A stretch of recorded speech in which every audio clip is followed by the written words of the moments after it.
So hi friends, welcome to our channel. Friends, మనకి ఎటువంటి examination అనేది లేకుండా 3000కి పైగా వేకెన్సీస్తో ఎయిర్పోర్ట్లలో ఖాళీగా ఉన్నటువంటి డిఫరెంట్ టైప్స్ ఆఫ్ పోస్టులకి సంబంధించి ఒక భారీ నోటిఫికేషన్ అనేది అఫీషియల్గా అయితే రిలీజ్ చేయడం జరిగింది. ఈ యొక్క నోటిఫికేషన్కి ఓన్లీ 10th క్లాస్ అనేది పాస్ అయినటువంటి క్యాండిడేట్స్ అందరూ కూడా ఈ యొక్క జాబ్స్కి అప్లై అయితే చేసుకోవచ్చు గైస్. ఎటువంటి ఎక్స్పీరియన్స్ అంటూ కూడా ఏమి కూడా ఉండాల్సినటువంటి అవసరం అయితే లేదు. ఈ విధంగా ఈ యొక్క నోటిఫికేషన్కి సంబంధించి కంప్లీట్ డీటెయిల్స్తో పాటు అప్లికేషన్ ప్రాసెస్ కూడా చెప్తాను కాబట్టి స్కిప్ చేయకుండా ఎండ్ వరకు చూసి అప్లికేషన్స్ అయితే సబ్మిట్ అయితే చేసుకోండి.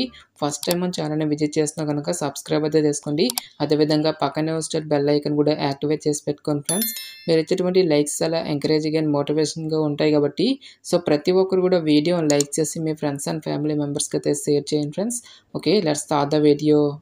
సో జాబ్ డీటెయిల్స్ కనుక చూసుకున్నట్లయితే కనుక ఈ యొక్క నోటిఫికేషన్ ద్వారా టోటల్గా మనకి 19 డిఫరెంట్ టైప్స్ ఆఫ్ పోస్ట్కి సంబంధించి ఈ యొక్క జాబ్ నోటిఫికేషన్ అనేది రిలీజ్ చేయడం జరిగింది గైస్. ఈ యొక్క వేకెన్సీలో 18th సీరియల్ నెంబర్లో ఉన్నటువంటి హ్యాండీమెన్ ఉద్యోగాలు మనకి 2000కి పైగా వేకెన్సీస్ని రిక్రూట్మెంట్ అయితే చేయడం జరుగుతుంది గైస్. ఈ విధంగా ఏ పోస్టులకి ఎన్ని వేకెన్సీ అనేవి కేటాయించారు అనేటువంటి డీటెయిల్స్ని కూడా మనకి ఇక్కడ నోటిఫికేషన్లో క్లియర్గా మెన్షన్ చేయడం జరిగింది. సో ఇక వేకెన్సీస్కి ఎవరెవరు అప్లై చేసుకోవచ్చు అని చూసుకున్నట్లయితే కనుక ఆల్ ఇండియన్ నేషనల్ సిటిజన్స్ అందరికీ కూడా మనకి ఈక్వల్ ఛాన్సెస్ అనేవి ఇవ్వడం జరిగింది. అంటే మీరు ఏ స్టేట్కి చెందినా సరే both male and female candidates ఇద్దరు కూడా ఈ యొక్క జాబ్స్కి అప్లై అయితే చేసుకోవచ్చు. సో ఈ యొక్క ఉద్యోగాల్లో కొన్ని రకాల ఉద్యోగాలకి సంబంధించి ఎక్స్పీరియన్స్ అనేది అడగడం అనేది జరుగుతుంది. సో ఎటువంటి ఎక్స్పీరియన్స్ అనేది అవసరం లేకుండా మనము అప్లై చేసుకోదగినటువంటి పోస్టుల గురించి మాత్రమే ఈ యొక్క వీడియోలో మనం డిస్కస్ అయితే చేద్దాం. సో ఇక్కడ మనకి 19th సీరియల్ నెంబర్లో ఉన్నటువంటి యూటిలిటీ ఏజెంట్స్ అనేటువంటి ఈ యొక్క పోస్ట్కి ఓన్లీ 10th క్లాస్ అనేది పాస్ అయితే సరిపోతుంది. ఈ యొక్క జాబ్స్కి అప్లై అయితే చేసుకోవచ్చు. దీంతో పాటుగా మనకి హిందీకి సంబంధించి నాలెడ్జ్ అనేది కూడా మీకు డెఫినెట్గా అయితే వచ్చి ఉండాల్సి అయితే ఉంటుంది గైస్. ఈ యొక్క పోస్ట్కి సెలెక్ట్ అయినటువంటి క్యాండిడేట్స్కి 22,000కి పైగా మనకి శాలరీ అనేది రావడం జరుగుతుంది. నెక్స్ట్ మనకి 10th క్లాస్ క్వాలిఫికేషన్తో అప్లై చేసుకున్నటువంటి మరొక పోస్ట్ కనుక చూసుకున్నట్లయితే కనుక 18th సీరియల్ నెంబర్లో ఉన్నటువంటి హ్యాండీమ్యాన్ ఉద్యోగాలకి కూడా మనం 10th క్లాస్ క్వాలిఫికేషన్తో అప్లై అయితే చేసుకోవచ్చు. దీంతో పాటుగా మనకి ఇంగ్లీష్ లాంగ్వేజ్ అనేది చదవడం మరియు అర్థం చేసుకోగలిగేటువంటి స్కిల్స్ అయినా కూడా మీకు ఉండాల్సి అయితే ఉంటుంది. సో హిందీ లాంగ్వేజ్ అనేది వస్తే కొంచెం మనకి ప్రిఫరెన్స్ అనేది ఇవ్వడం అయితే జరుగుతుంది గైస్. ఈ యొక్క పోస్టులకి సెలెక్ట్ అయినటువంటి క్యాండిడేట్స్కి దాదాపుగా మనకి 22,000కి పైగా మనకి శాలరీ అనేది రావడం అయితే జరుగుతుంది. నెక్స్ట్ మనకి 17th సీరియల్ నెంబర్లో ఉన్నటువంటి యూటిలిటీ ఏజెంట్గా ర్యాంప్ డ్రైవర్ ఉద్యోగాలకి కూడా ఓన్లీ 10th క్లాస్ అనేది పాస్ అయితే సరిపోతుంది. ఈ యొక్క జాబ్స్కి అప్లై అయితే చేసుకోవచ్చు. దీంతో పాటుగా మనకి హెవీ మోటార్ వెహికల్కి సంబంధించి డ్రైవింగ్ లైసెన్స్ అనేది కూడా మీకు ఉండాల్సి అయితే ఉంటుంది గైస్. ఈ యొక్క పోస్టులకి సెలెక్ట్ అయినటువంటి క్యాండిడేట్స్కి 24,000కి పైగా మనకి శాలరీ అనేది రావడం అనేది జరుగుతుంది. నెక్స్ట్ 16th సీరియల్ నెంబర్లో ఉన్నటువంటి ర్యాంప్ సర్వీస్ ఎగ్జిక్యూటివ్ పోస్టులకు వచ్చేసరికి ఎవరైతే mechanical, electrical, production, electronics, automobile అనేటువంటి ఈ యొక్క బ్రాంచెస్లలో 3 years డిప్లొమా కంప్లీట్ చేసినటువంటి క్యాండిడేట్స్ కూడా ఈ యొక్క జాబ్స్కి అప్లై చేసుకోవడానికి ఛాన్స్ అనేది కల్పిస్తూ ఉన్నారు. సో ఈ యొక్క క్వాలిఫికేషన్ అనేది మీకు లేనట్లయితే కనుక motor vehicle, auto electrical, air conditioning, diesel mechanic, bench fitter, welder అనేటువంటి ఈ యొక్క ట్రేడ్స్లో ఐటీఐ చేసినటువంటి క్యాండిడేట్స్ కూడా ఈ యొక్క జాబ్స్కి అప్లై చేసుకోవడానికి ఛాన్స్ అనేది కల్పిస్తూ ఉన్నారు. సో దీంతో పాటుగా మనకి హెవీ మోటార్ వెహికల్కి సంబంధించి డ్రైవింగ్ లైసెన్స్ అనేది కూడా మీకు ఉండాల్సి అయితే ఉంటుంది గైస్. ఈ యొక్క పోస్టులకి సెలెక్ట్ అయినటువంటి క్యాండిడేట్స్కి 27,000కి పైగా మనకి శాలరీ అనేది రావడం అనేది జరుగుతుంది. సో ఇక పోస్టులకి అప్లై చేసుకోవడం మీకు ఉండాల్సినటువంటి ఏజ్ లిమిట్ విషయానికి వచ్చినట్టు కనుక సో మీకు మినిమం ఏజ్ వచ్చేసరికి 18 years అయితే కంప్లీట్ అయి ఉండాలి. జనరల్ అభ్యర్థులు అయితే కనుక 28 years వరకు కూడా అప్లై అయితే చేసుకోవచ్చు. ఓబీసీ క్యాండిడేట్లు కనుక 31 years వరకు, ఎస్సీ ఎస్టీ క్యాండిడేట్లు కనుక 33 years వరకు కూడా అప్లై చేసుకోవడానికి ఛాన్స్ అనేది కల్పిస్తూ ఉన్నారు. సో ఇక పోస్టులకి సంబంధించి సెలక్షన్ ప్రాసెస్ అనేది ఏ విధంగా ఉంటుందని చూసుకున్నట్లయితే కనుక సో ఒక్కొక్క పోస్ట్కి సంబంధించి ఒక్కొక్క విధమైనటువంటి సెలక్షన్ ప్రాసెస్ అనేది మనకి ఇక్కడ నోటిఫికేషన్లో క్లియర్గా మెన్షన్ చేయడం జరిగింది. కొన్ని రకాల ఉద్యోగాలకి ఫస్ట్ ఆఫ్ ఆల్గా మనకి పర్సనల్ ఇంటర్వ్యూ అనేది కండక్ట్ చేయడం జరుగుతుంది. సో ఇక ఇంటర్వ్యూని క్లియర్ చేసినటువంటి క్యాండిడేట్స్కి ఫర్దర్గా మనకి గ్రూప్ డిస్కషన్ అనేది కండక్ట్ చేసి ఈ యొక్క వేకెన్సీస్కి ఎంపిక అయితే చేయడం జరుగుతుంది. ర్యాంప్ సర్వీస్ ఎగ్జిక్యూటివ్, నెక్స్ట్ మనకి utility agent come ramp driver ఉద్యోగాలకు వచ్చేసరికి ఫస్ట్ ఆఫ్ ఆల్గా మనకి ట్రేడ్ నాలెడ్జ్ అంటే డ్రైవింగ్ టెస్ట్ అనేది మనకి కండక్ట్ అయితే చేయడం జరుగుతుంది గైస్. ఈ యొక్క ట్రేడ్ టెస్ట్ని క్లియర్ చేసినటువంటి క్యాండిడేట్స్కి ఫర్దర్గా మనకి ఇంటర్వ్యూ అనేది కండక్ట్ చేసి ఈ యొక్క వేకెన్సీస్కి ఎంపిక అయితే చేయడం జరుగుతుంది. హ్యాండీమ్యాన్ ఆర్ యూటిలిటీ ఏజెంట్ అనేటువంటి ఈ యొక్క పోస్టులకు వచ్చేసరికి ఫస్ట్ ఆఫ్ ఆల్గా మనకి ఫిజికల్ ఎండ్యూరెన్స్ టెస్ట్ అనేది కండక్ట్ అయితే చేయడం జరుగుతుంది. లైక్ మనకి వెయిట్ లిఫ్టింగ్, రన్నింగ్ వంటి యొక్క టెస్ట్లు అనేవి మనకి కండక్ట్ అయితే చేయడం జరుగుతుంది. సో ఎవరైతే ఇక ఫిజికల్ ఎండ్యూరెన్స్ టెస్ట్ని క్లియర్ చేసినటువంటి క్యాండిడేట్స్కి ఫర్దర్గా మనకి ఇంటర్వ్యూ అనేది కండక్ట్ చేసి ఈ యొక్క వేకెన్సీస్కి ఎంపిక అయితే చేయడం జరుగుతుంది. సో ఈ విధంగా మనకి ఈ యొక్క పోస్ట్లకి సంబంధించి డీటెయిల్ సెలక్షన్ ప్రాసెస్ అనేది మనకి ఇక్కడ జాబ్ డీటెయిల్స్లోనే క్లియర్గా మెన్షన్ చేయడం జరిగింది. నెక్స్ట్ ఈ యొక్క పోస్ట్లకి సంబంధించి అప్లికేషన్ ప్రాసెస్ విషయానికి వచ్చినట్టయితే కనుక సో ఇక్కడ మనకి నోటిఫికేషన్లో అప్లికేషన్ ఫామ్ అనేది ఇవ్వడం జరిగింది. ఇక నోటిఫికేషన్ లింక్ అనేది డైరెక్ట్గా డిస్క్రిప్షన్లోను కామెంట్ సెక్షన్లో అయితే మెన్షన్ అయితే చేస్తాను గైస్. ఫస్ట్ ఆఫ్ ఆల్ ఈ యొక్క నోటిఫికేషన్ అనేది డౌన్లోడ్ చేసి రైట్ సైడ్లో మీకు లేటెస్ట్ పాస్పోర్ట్ సైజ్ ఫోటోగ్రాఫ్ అనేటువంటి మీరు ఇక్కడ స్టిక్ చేసి మీకు సైన్ అనేది ఈ విధంగా క్రాస్గా అయితే చేయాల్సి అయితే ఉంటుంది గైస్.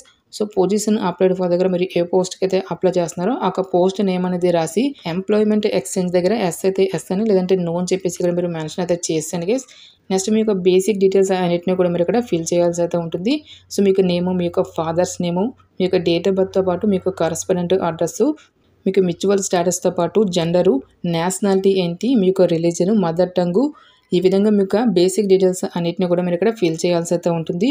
నెక్స్ట్ మీ యొక్క క్యాస్ట్తో పాటు ఎక్స్ సర్వీస్ మ్యాన్ క్యాండిడేట్స్ అయితే కనుక ఎస్ అయితే ఎస్ అని లేదంటే నో అయితే నో అని చెప్పేసి ఈ విధంగా మీ యొక్క డీటెయిల్స్ అన్ని మీరు ఇక్కడ ఫిల్ చేయాల్సి అయితే ఉంటుంది. నెక్స్ట్ మీ యొక్క ఎడ్యుకేషనల్ క్వాలిఫికేషన్కి సంబంధించిన డీటెయిల్స్ అన్నిటిని కూడా మీరు ఇక్కడ 1 by 1 అయితే ఫిల్ చేయాల్సి అయితే ఉంటుంది గైస్. సో మీకు ఏ లాంగ్వేజెస్ అనేవి చదవడం, మాట్లాడగలగడం, రాయగలిగేటువంటి స్కిల్స్ అనేవి ఉంటాయో ఆ యొక్క బాక్స్లో మీరు ఇంటూ మార్క్ అనేది ఈ విధంగా ఇవ్వాల్సి అయితే ఉంటుంది. సో మీకు ప్రీవియస్గా వర్క్ ఎక్స్పీరియన్స్ అనేది ఉంటే ఇవ్వండి, లేదంటే ఇక్కడ మీరు నాట్ అప్లికేబుల్ అని చెప్పేసి మీరు ఇక్కడ మెన్షన్ అయితే చేస్తాను గైస్. నెక్స్ట్ మీకు డ్రైవింగ్ లైసెన్స్కి సంబంధించిన డీటెయిల్స్ అన్నిటిని కూడా ఫిల్ చేసిన తర్వాత ఎవరైతే అప్లికేషన్ ఫీజు అనేది పే చేస్తున్నారో ఆ యొక్క క్యాండిడేట్స్ వచ్చేసరికి ఒక డీడీకి సంబంధించిన డీటెయిల్స్ అన్నిటిని కూడా మీరు ఇక్కడ ఫిల్ చేయాల్సి అయితే ఉంటుంది. సో మీకు రిలేటివ్స్ ఎవరైనా సరే ఈ యొక్క ఎయిర్పోర్ట్స్లో కనుక వర్క్ చేస్తున్నట్లయితే కనుక వాళ్ళ యొక్క డీటెయిల్స్ అన్నింటినీ కూడా మీరు ఇక్కడ ఇవ్వాల్సి అయితే ఉంటుంది. ఈ విధంగా మీకు డీటెయిల్స్ అన్నింటినీ కూడా ఫిల్ చేసిన తర్వాత మీకు ప్లేస్తో పాటు ఆ డేట్ అనేది మెన్షన్ చేసి ఇక్కడ మీకు సైన్ అనేది చేయాల్సి అయితే ఉంటుంది. సో అప్లికేషన్ ఫామ్తో పాటు ఏ సర్టిఫికేట్స్ అనేవి పట్టుకుని వెళ్ళని చెప్పేసి ఇక్కడ మనకి కొన్ని డీటెయిల్స్ అయితే ఇవ్వడం జరిగింది. సో ఈ యొక్క సర్టిఫికేట్స్ అన్నింటినీ కూడా మీరు ఇంటర్వ్యూస్కి అయితే పట్టుకుని వెళ్ళాల్సి అయితే ఉంటుంది గైస్. సో ఏ సర్టిఫికేట్స్ అనేవి పట్టుకుని వెళ్తున్నారో ఆ సర్టిఫికేట్స్ దగ్గర మీరు ఈ విధంగా మీరు రైట్ టిక్ అనేది ఇవ్వాల్సి అయితే ఉంటుంది గైస్. నెక్స్ట్ ఈ యొక్క పోస్ట్లకి సంబంధించి అప్లికేషన్ ఫీజుకి సంబంధించిన డీటెయిల్స్ కనుక చూసుకున్నట్లయితే కనుక ఎవరైతే ex service man SC ST candidates ఉంటారో ఈ యొక్క క్యాండిడేట్స్ ఎటువంటి అప్లికేషన్ ఫీజు అనేది కూడా పే చేయాల్సినటువంటి అవసరం అయితే లేదు. ఈ యొక్క క్యాండిడేట్స్ అందరూ కూడా ఫ్రీగా అయితే అప్లై అయితే చేసుకోవచ్చు గైస్. సో రిమైనింగ్ కేటగిరీకి చెందినటువంటి క్యాండిడేట్స్ అందరూ కూడా 500 రూపీస్ అప్లికేషన్ ఫీజు అనే దాన్ని డిమాండ్ డ్రాఫ్ట్ రూపంలో ఈ యొక్క అమౌంట్ అనేది తీసి ఈ యొక్క డీడీ రిసిప్ట్ని కూడా మీరు అప్లికేషన్ ఫామ్తో పాటు కూడా పట్టుకొని వెళ్ళాల్సి అయితే ఉంటుంది. సో మీకు దగ్గరలో ఉన్నటువంటి ఏదైనా ఒక నేషనలైజ్డ్ బ్యాంకుకి వెళ్ళి in favour of AI airport service limited payable at Mumbai అని చెప్పేసి ఈ యొక్క పేరుపై మీరు డీడీ అనేది తీసి ఒక డీడీ రిసిప్ట్ని కూడా మీరు అప్లికేషన్ ఫామ్కి అటాచ్ అయితే చేయాల్సి అయితే ఉంటుంది. ఈ విధంగా అప్లికేషన్ ఫామ్తో పాటు మీకు ఎడ్యుకేషనల్ క్వాలిఫికేషన్కి సంబంధించిన సర్టిఫికేట్స్, నెక్స్ట్ మీకు లేటెస్ట్ క్యాస్ట్ సర్టిఫికేట్తో పాటు ఎక్స్పీరియన్స్ అనేది ఉంటే సంబంధించిన సర్టిఫికేట్స్, నెక్స్ట్ మీ యొక్క Aadhaar card, original DD form, next మీ యొక్క లేటెస్ట్ పాస్పోర్ట్ సైజ్ ఫోటోగ్రాఫ్స్, ఈ విధంగా ఈ యొక్క సర్టిఫికేట్స్ అన్నింటినీ కూడా డైరెక్ట్గా పట్టుకొని ఇంటర్వ్యూస్కి అయితే అటెండ్ అయితే అవ్వాల్సి అయితే ఉంటుంది. ప్రతి ఒక్క జిరాక్స్ కాపీస్ అన్నిటిపై కూడా సెల్ఫ్ అటెస్టేషన్ అంటే మీకు సైన్ అనేది కంపల్సరీగా చేయాల్సి అయితే ఉంటుంది guys.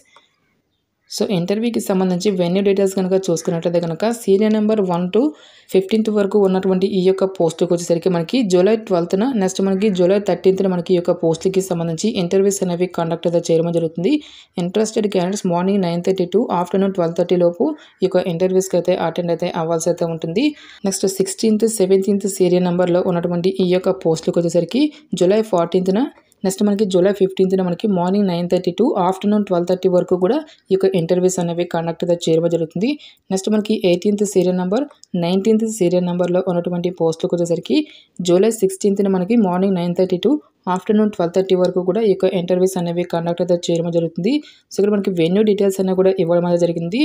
GSD complex near Sahar police station, CSMI airport, terminal 2, gate number 5, Sahar, Andheri east, Mumbai 400099 అనేటువంటి ఈ యొక్క అడ్రస్కి మీరు అప్లికేషన్ ఫామ్తో పాటు మీకు original certificates, next 1 set of xerox కాపీస్ని కూడా పట్టుకొని ఇక్కడ ఇచ్చేటువంటి ఈ యొక్క అడ్రస్కి మీరు డైరెక్ట్గా ఇంటర్వ్యూస్కి అయితే అటెండ్ అయితే అవ్వాల్సి అయితే ఉంటుంది. సో ఇటువంటి ఎగ్జామినేషన్స్ అంటూ కూడా మనకి ఏమి కూడా కండక్ట్ అయితే చేయరు కాబట్టి ఇంట్రెస్ట్ ఉన్నటువంటి ప్రతి ఒక్క క్యాండిడేట్ కూడా ఈ యొక్క ఆపర్చునిటీని అయితే యూటిలైజ్ అయితే చేసుకోండి. ఇక నోటిఫికేషన్కి సంబంధించినటువంటి లింక్స్ అన్నిటిని కూడా వీడియో డిస్క్రిప్షన్లోను కామెంట్ సెక్షన్ అయితే మెన్షన్ అయితే చేస్తాను గైస్. ఇంకా ఇక నోటిఫికేషన్కి సంబంధించి మీకు ఎటువంటి డౌట్స్ వచ్చినా సరే నాకు కామెంట్ సెక్షన్లో కామెంట్ అయితే చేయండి. ఎటువంటి మరిన్ని జాబ్ అప్డేట్స్ కోసం మన ఛానల్ని సబ్స్క్రైబ్ చేసుకొని బెల్ ఐకాన్ కూడా యాక్టివేట్ చేసి పెట్టుకోండి. సో ఇది ఫ్రెండ్స్ ఇవాల్టి వీడియో. రేపు మరొక మంచి జాబ్ అప్డేట్తో మళ్ళీ మీ ముందుకు రావడమే జరుగుతుంది. Thanks for watching. Have a nice day.